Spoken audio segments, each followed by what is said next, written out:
and we got some desk fans here, man. It feels like I'm in the car, maxed out AC, feeling good, man. Feels like I'm just on a car ride, about to give you guys some great takes, feeling cool, feeling refreshed. And I think the assessment and the analysis is going to reflect that. So to start off today's show, as promised yesterday, I left off yesterday's show with a tease of what we're potentially going to be talking about today, and that was a potential Steelers reunion with a former Steelers defender. So Brian Batko does some good work for the Pittsburgh Post-Gazette. Threw out the possibility of Mike Hilton potentially joining his former team. Here's what he said. I think he was on 93.7 The Fan with this quote. Mike Hilton, obviously, they're familiar with him and vice versa, but I also think of some games in recent history where they've exploited Mike Hilton in some matchups. I can remember specifically a slot fade to George Pickens down in Cincinnati where Hilton didn't have a chance there. So they know his limitations as well. I don't know what they would be willing to pay for him now at 31.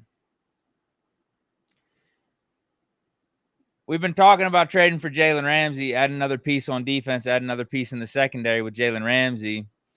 Mike Hilton's still out there in free agency. It's not going to cost us anything in a trade to get him. But would it still be worth it? I'm kind of with Batko here. You know there's familiarity. Mike Hilton's not a bad player, not a terrible player. But at 31, you know his limitations in coverage and pass coverage. Like that's been well documented here, even in Pittsburgh, and it's only gotten worse in Cincinnati and as Mike Hilton has aged. We added Brandon Echols this offseason. You have Beanie Bishop going into year 2 after having a solid rookie campaign. It's like, what's the point bringing back Mike Hilton? It's nice for depth. I don't think it would move the needle, no. Not like Jalen Ramsey. If you're bringing in Jalen Ramsey, like, that's different. There's levels to this, right? He's probably the only one. I don't know what other cornerbacks are really out there. I don't think there's any guys in free agency, but I'm thinking of guys that may be available via trade. Like, it would have to be a big name because our secondary, we can operate with what we got right now. Darius Slay, JPJ, outside guys. Corey Trice as the developing outside guy. Brandon Echols, versatile piece. He could play outside, inside. Beanie Bishop, slot corner. We also brought back James Pierre. So bringing back Mike Hilton, all you're doing is taking snaps away from Beanie Bishop's development in the slot. And then, yeah, if anything, he's just going to be a liability in coverage. We know his bread and butter is the blitz and being a good run stopper, being a physical slot corner. But I think Beanie Bishop can do that. Beanie Bishop's already proved that he could be that guy for us, at least. But then he got those 4 picks for us last year. Now, granted, 1 or 2 of them were just dropped in the breadbasket for him. The one I remember specifically is Sunday Night Football against the Jets, clanged off Garrett Wilson's chest. Beanie Bishop gets his second pick of the day from Aaron Rodgers, then ultimately gets those football signed later. But like Beanie Bishop in coverage versus Mike Hilton in coverage right now, Beanie Bishop going into year 2, Mike Hilton at 31. I'll take my chances with Beanie Bishop. So, like, I just don't really see the point of bringing back Mike Hilton. I don't. He's not an above-the-world type of talent like Jalen Ramsey, like a Hall of Fame dude like Jalen Ramsey. He's a nice player, been a good player for the majority of his career. But now at 31, I just don't see the reason for it. I know people like the reunions, people like the story of Mike Hilton potentially coming back, but I just don't think it really does it for the Steelers from an on-the-field standpoint right now, and given the roster that we got. See, again, Jalen Ramsey, adding him to the room, that's different. It's just different. You can play him in the slot. You can play him anywhere. Dude's a Hall of Famer. Dude is what? I think he's still 29. Is he just turning 30? One of the best athletes in NFL history playing the cornerback position. That's different. Even though we could use an extra corner, we could use one. We don't need it. you're talking about adding Jalen Ramsey, you're like, yeah, we'll make an exception. We'll actually kind of make that a need. We'll make that work. We'll figure that out. With Mike Hilton, with any of these other guys that are out there in free agency, it's just not really moving the needle. I think you're just doing your organization, you're doing your roster more harm than good, I think, by bringing in Mike Hilton, because you do have a Beanie Bishop there. You have a guy in Brandon Echols that you just signed from the Jets that can also play slot corner, can play outside. He's in the prime of his career, whereas Mike Hilton's 31. Brandon Echols is like 26 years old, 5 years younger, better in pass coverage. Maybe not as physical of a corner as Mike Hilton, but Beanie Bishop can be that guy for you. And you could also even drop down some of our safeties like Deshaun Elliott, what we were doing with him last year. And we also have Juan Thornhill as our third safety.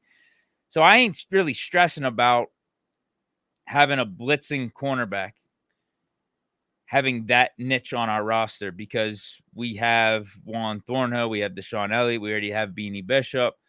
Like that's, I don't know, man. Like it's not something that we need right now, to put it simply.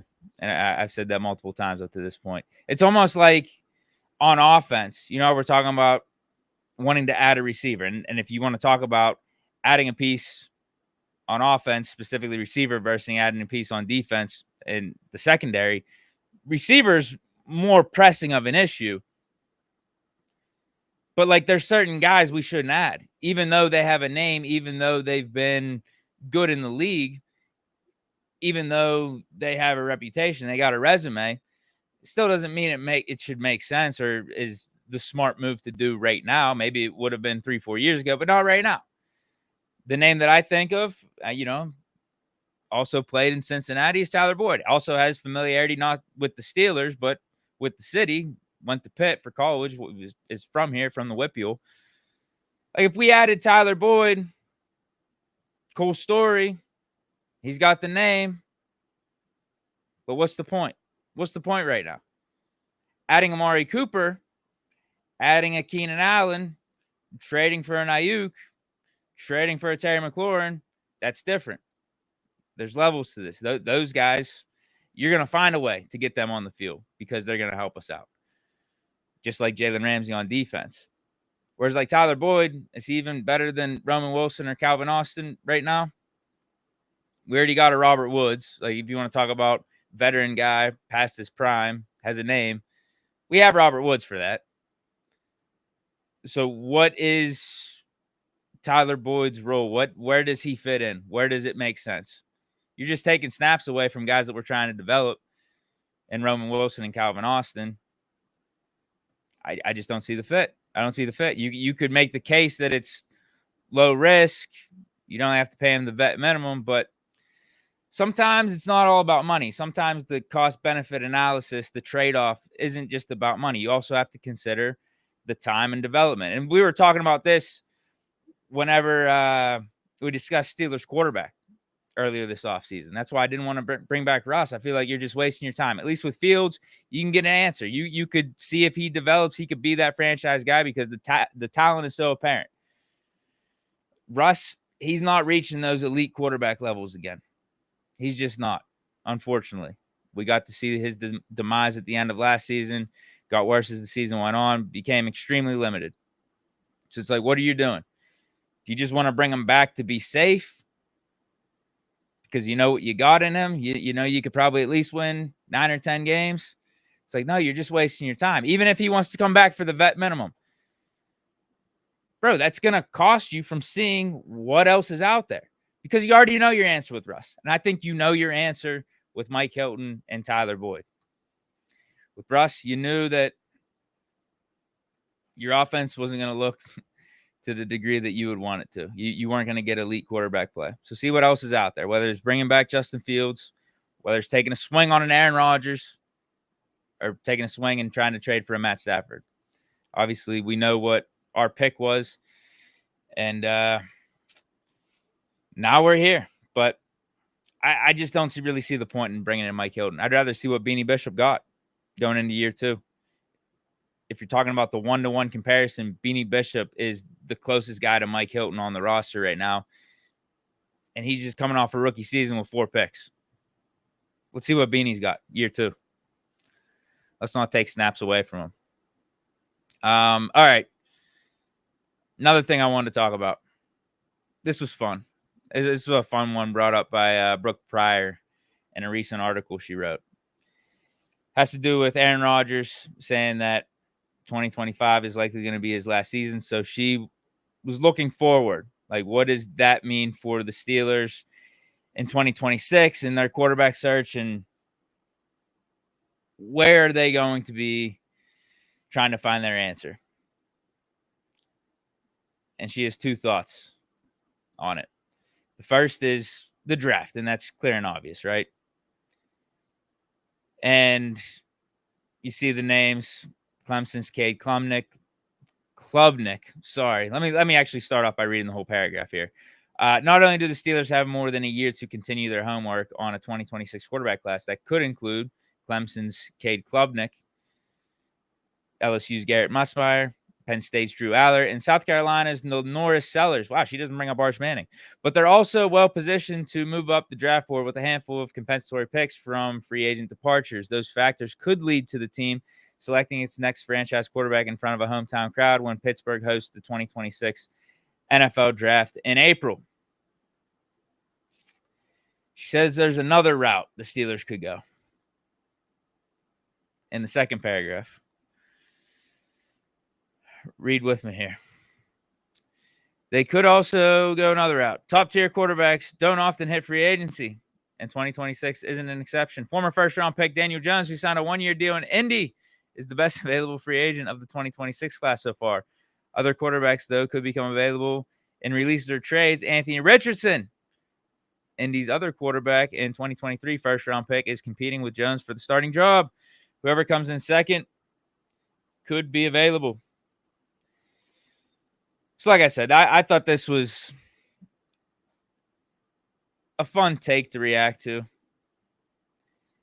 Maybe funny's the proper way to put it. Because, like, come on, bro. Daniel Jones and Anthony Richardson. The problem with it being funny, though, is what's that saying? There's always some truth in humor. Or there's some sort of truth in jokes. Because her bringing up Daniel Jones or Anthony Richardson as potential Steelers quarterbacks in 2026, like, I'm laughing at that. I'm laughing on the inside. Like, it's a joke. Like, no, just like absolutely no. We cannot go that route. No, like it's like Brooke Pryor. You trying to be a comedian with this article by saying Danny Dimes and Anthony Richardson to the Steelers next year? Like, come on, let's be serious. Like, no, hell no. At the same time, I mean, unfortunately, is it that far of a stretch? Unfortunately. You see how we've handled quarterbacks since Ben retired. This isn't that far out of the realm of possibility, unfortunately. We can't go this route, though. Let me tell you this. We can't go this route.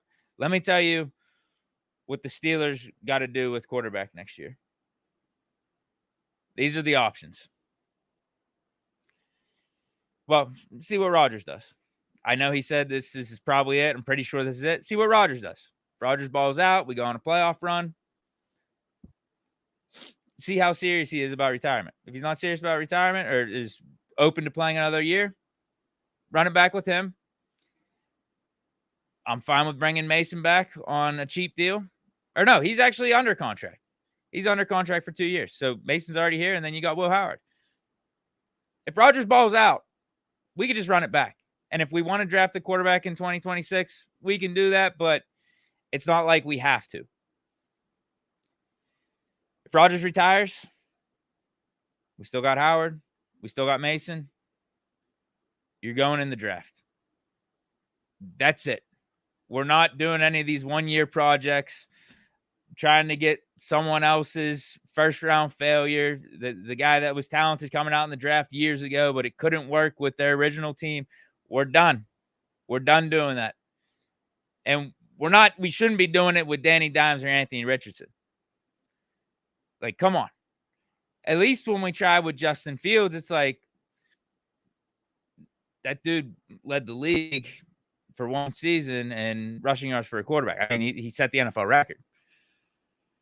So, like, you saw some stuff with Fields. Anthony Richardson, all I see is him continuing to get hurt and throwing like 50 to 55% completion percentage.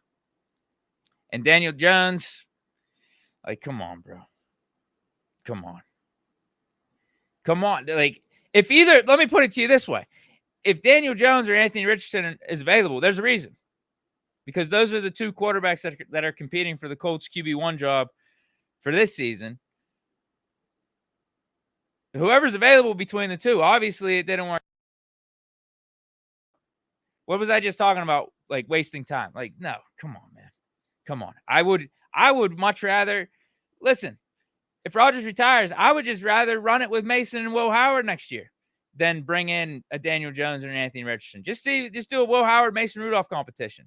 See which one of those two learned the most under Rodgers for a season and could take Rodgers' knowledge and actually put it to work. That would be my answer. But we have a 2026 draft. So, yeah, just run it with Mason, Will Howard, draft a QB in the first round, and let the three duke it out. Obviously, if you're drafting the dude in the first round, you're looking for him to be the long-term answer. But I think it could be a three-way race for QB1 in 2026 for week 1. I'd much rather do that than what Brooke Pryor is suggesting here. Now, to be fair, she did bring up the rookie quarterbacks as an option, to be fair. But I think she should have just left it at that and not even brought up trying to go free agency or, get a 1-year project, that type of route. Like, we can't. This is the end of the line. This is the last time we're doing it with Rodgers, I feel like. Try to build something. Try to have a vision for down the line and what you're doing on offense and at the quarterback position. Could be Will Howard. Could be Mason Rudolph for, a 3-4 year stretch. Think of Rich Gannon. Think of Geno Smith. They didn't hit their peak. They didn't really hit their stride until they were in their 30s. I could see it with Mason. It's not like his talent's going away. It's not like he's losing his arm. I wouldn't mind seeing Mason give it a run. Will Howard, obviously, and then whoever we draft in the 2026 class.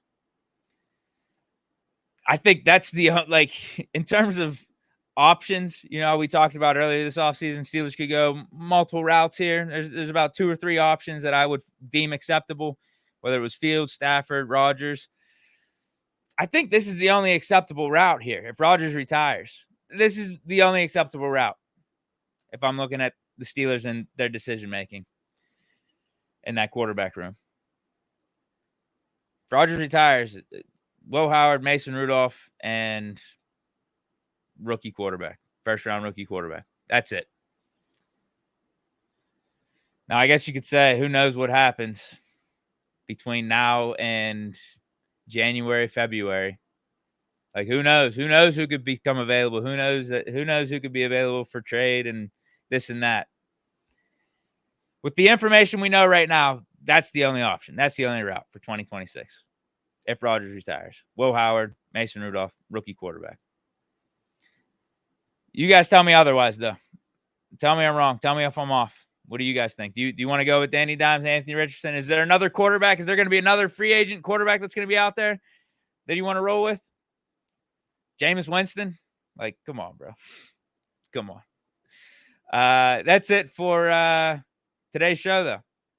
Hope you guys enjoyed. Have a great, safe weekend out there. Back again next week, 6 p.m. These Desks fans were phenomenal. Phenomenal. Didn't even break a sweat here, man. Didn't even break a sweat. Love it. But again, have a good, safe weekend out there. Here we go, Steelers, 6 p.m. Tuesday next week. Stop through. Peace.